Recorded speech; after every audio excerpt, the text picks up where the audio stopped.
Hello friend, कैसे हो आप सब लोग। आई होप कि आप सब ठीक होगे। My name is Saraswati Yadav और आज हमारा जो टॉपिक चल रहा है वह चल रहा है प्रेसिडेंट। प्रेसिडेंट में आज हम पढ़ने वाले हैं वीटो पावर या वीटो शक्ति। कल भी हमने वीटो पावर के बारे में हमने पढ़ा था कि वीटो पावर कितनी होती है और राष्ट्रपति किस आर्टिकल के तहत वीटो पावर का इस्तेमाल कर सकता है। हमने कल वीटो पावर पढ़ी थी, आज उनको हम डिटेल से जानने की कोशिश करेंगे कि किस वीटो पावर में क्या क्या कहा गया है। तो अगर आप अपने GK teacher academy YouTube channel पर पहली बार विजिट कर रहे हैं तो प्लीज चैनल को सब्सक्राइब एंड बेल आइकन को प्रेस कर दीजिए। और अगर आपको वीडियो अच्छी लगे तो प्लीज ज्यादा से ज्यादा लोगों को शेयर कीजिए। तो अब हम अपना टॉपिक स्टार्ट करते हैं प्रेसिडेंट। तो प्रेसिडेंट में आज हम पढ़ने वाले हैं वीटो पावर। कल हमने पढ़ा था कि जो राष्ट्रपति के पास कितनी वीटो पावर होती है, तो राष्ट्रपति के पास 3 वीटो पावर होती हैं, जो कि हमने देखा था अत्यंत वीटो पावर। नेक्स्ट है कि निलंबनकारी वीटो पावर। थर्ड है हमारी पॉकेट वीटो पावर। तो अभी जो हम बात करने वाले हैं अत्यंतिक वीटो पावर के बारे में। अत्यंतिक वीटो पावर के बारे में आज हम बात करने वाले हैं अत्यंतिक वीटो पावर के बारे में या वीटो शक्ति के बारे में। तो अगर हम बात करें अत्यंतिक वीटो पावर के बारे में या वीटो शक्ति के बारे में, तो इसमें क्या कहा गया है। सबसे पहले जो मोस्ट इंपोर्टेंट बात है कि जो हमारी अत्यंतिक वीटो पावर है इसको ब्रिटेन के संविधान से लिया गया है।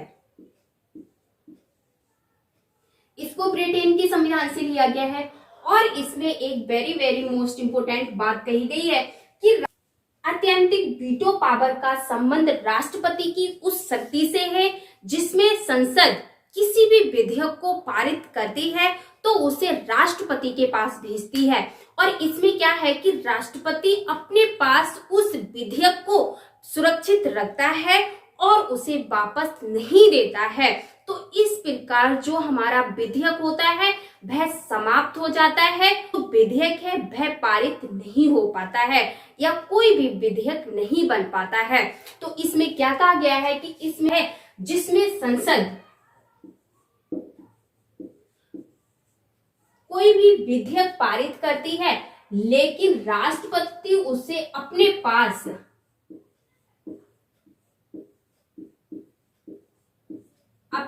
सुरक्षित रख लेता है और इस प्रकार से जो हमारा विधेयक है वो समाप्त हो जाता है। जो हमारा विधेयक है वह समाप्त हो जाता है और इस प्रकार से जो हमारा विधेयक नहीं बन पाता है। अब हम देखेंगे कि सामान्यतः राष्ट्रपति अत्यंतिक वीटो पावर का किन किन मामलों में प्रयोग कर सकता है। तो अगर हम मामलों की बात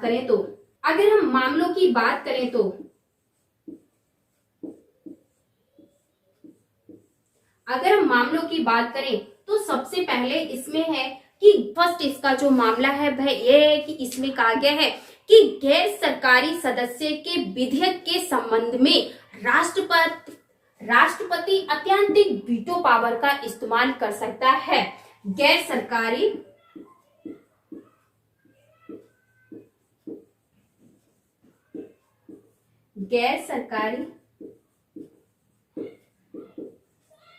सदस्य के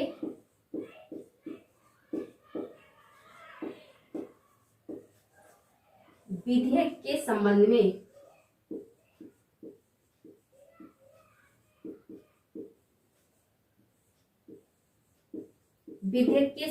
में राष्ट्रपति अत्यंतिक वीटो पावर का इस्तेमाल कर सकता है। सरकारी सदस्य के विधेयक के संबंध में इसका मतलब है कि वह संसद का सदस्य जो मंत्री ना हो। इसका मतलब क्या है कि संसद का वह सदस्य जो मंत्री ना हो। और हम अगर नेक्स्ट पॉइंट की बात करें, इसके अगर नेक्स्ट मामले की बात करें कि राष्ट्रपति और किन किन मामलों में इस विधेयक पावर का इस्तेमाल कर सकता है। सरकारी विधेयक के संबंध में जब मंत्रिमंडल त्याग पत्र दे दे तब हम अत्यंतिक वीटो पावर का इस्तेमाल कर सकते हैं। तब राष्ट्रपति अत्यंतिक वीटो पावर का इस्तेमाल कर सकता है। इसमें कहा गया है कि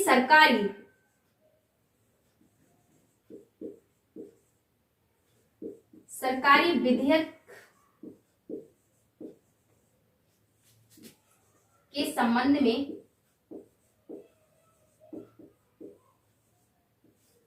जब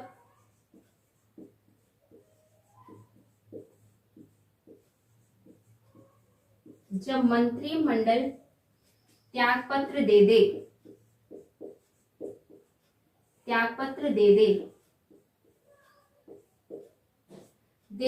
तो राष्ट्रपति अत्यंतिक वीटो पावर का इस्तेमाल कर सकता है। यहाँ से very very most important question बनता है कि हमारी जो अत्यंतिक वीटो पावर है इसको किस देश के संविधान से लिया गया है, तो इसको ब्रिटेन के संविधान से इसको लिया गया है। और नेक्स्ट है कि जो हमारी अत्यंतिक वीटो पावर है इसमें किन किन मामलों में राष्ट्रपति इसका प्रयोग कर सकता है, तो इसमें कहा है कि गैर सरकारी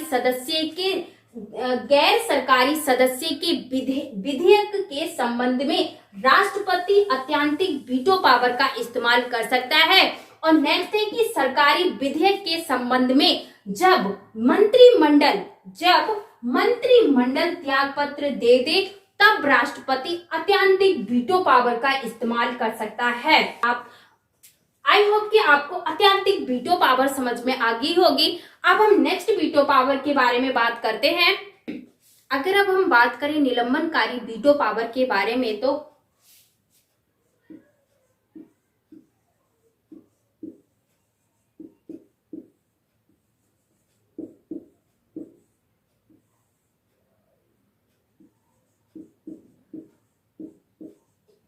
अगर हम बात करें निलंबनकारी वीटो पावर के बारे में, तो वेरी मोस्ट इंपोर्टेंट सबसे पहले पॉइंट है कि ये फ्रांस के संविधान से लिया गया है। जो हमारी निलंबनकारी वीटो पावर है इसको फ्रांस के संविधान से लिया गया है। और इसमें क्या कहा गया है कि जो हमारी निलंबनकारी वीटो पावर है इसका प्रयोग राष्ट्रपति तब कर सकता है जब संसद के द्वारा या संसद के द्वारा बनाए गए किसी विधेयक को राष्ट्रपति पुनर्विचार के लिए भेजता है।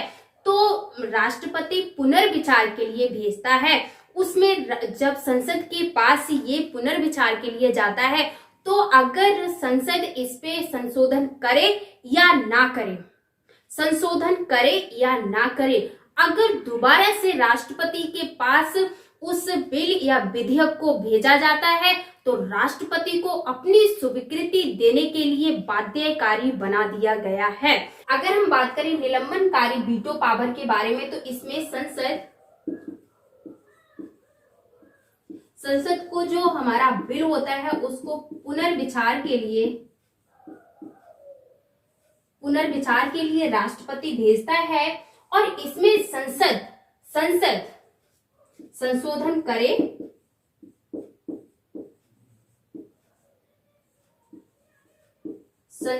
करे या ना करे, इसके बाद जब ये बिल दोबारा से राष्ट्रपति के पास जाता है तो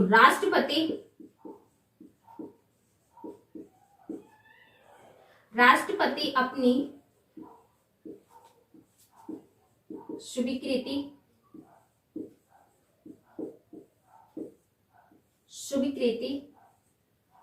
देने के लिए बाध्यकारी है।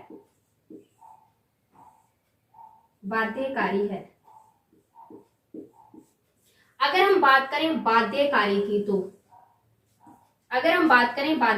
की, मैं ऊपर लिख रही हूं इधर। अगर हम बात करें बाध्यकारी की, तो बाध्यकारी की तो 24वें संविधान संशोधन 1971 में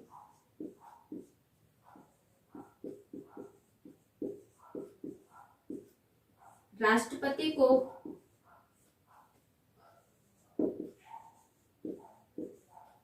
मंजूरी देने के लिए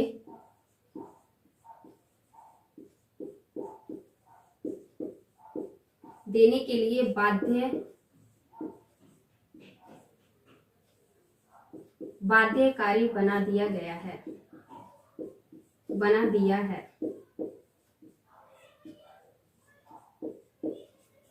तो निलंबनकारी वीटो पावर का राष्ट्रपति कब इस्तेमाल करता है? जब वह कोई भी विधेयक को दोबारा पुनर्विचार के लिए संसद को भेजता है, तब वह निलंबनकारी वीटो का इस्तेमाल करता है। और अगर राष्ट्रपति को अगर संसद ने उसमें कोई भी संशोधन नहीं किया है और उसे दोबारा से राष्ट्रपति के पास भेज दिया है, तो उस विधेयक को स्वीकृति देना या उस विधेयक पर हस्ताक्षर करना राष्ट्रपति के लिए बाध्यकारी बना दिया गया है। बाध्यकारी को कब से बनाया गया है? तो बाध्यकारी में 1924 में संविधान संशोधन हुआ, 1971 संशोधन हुआ, जिसमें राष्ट्रपति को अपनी स्वीकृति या मंजूरी देने के लिए बाध्य बना दिया गया या बाध्य बना दिया है। आई होप कि आपको निलंबनकारी वीटो समझ में आ गया होगा।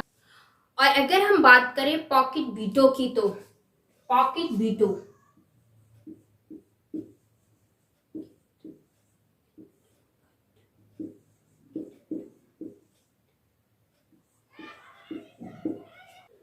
अगर हम बात करें पॉकेट वीटो की, तो इसमें राष्ट्रपति ना तो अपनी सहमति देता है और ना ही इसे अस्वीकार करता है और ना ही इसे पुनर्विचार के लिए वापस भेजता है। तो राष्ट्रपति किसी भी प्रकार का निर्णय ना देने की जो शक्ति होती है, उसको पॉकेट वीटो पावर कहते हैं। तो पॉकेट वीटो पावर क्या होती है? इसमें राष्ट्रपति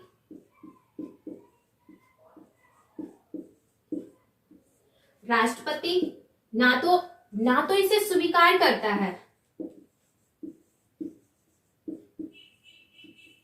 और ना ही इसे अस्वीकार करता है,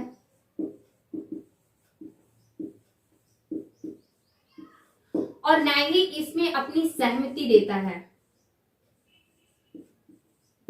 और ना ही इसमें अपनी कोई सहमति देता है। निर्णय ना देने की जो शक्ति होती है, निर्णय ना देने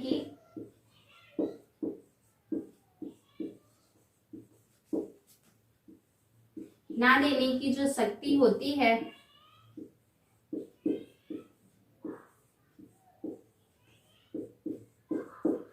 उसे ही पॉकेट वीटो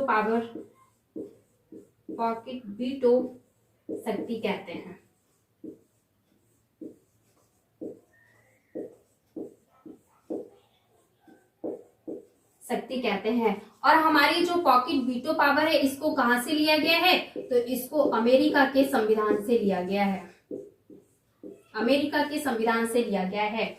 यहां से क्वेश्चन बनता है कि जो पॉकेट वीटो होती है, यह किस प्रकार की शक्ति होती है, यह किस प्रकार की राष्ट्रपति की शक्ति होती है? क्या इसमें राष्ट्रपति अपनी सहमति देता है? क्या इस बिल को या इस विधेयक को संसद को दोबारा भेजता है? फिर विधेयक में किसी भी प्रकार का कोई निर्णय नहीं लेता है? तो मैंने आपको बता दिया कि इसका जो राइट आंसर होगा कि राष्ट्रपति किसी भी प्रकार का निर्णय नहीं लेता है, और जो निर्णय ना लेने की जो शक्ति होती है, उसको ही पॉकेट वीटो कहते हैं। आई होप कि आपको ये जो हमारा पॉकेट वीटो है, ये समझ में आ गया होगा।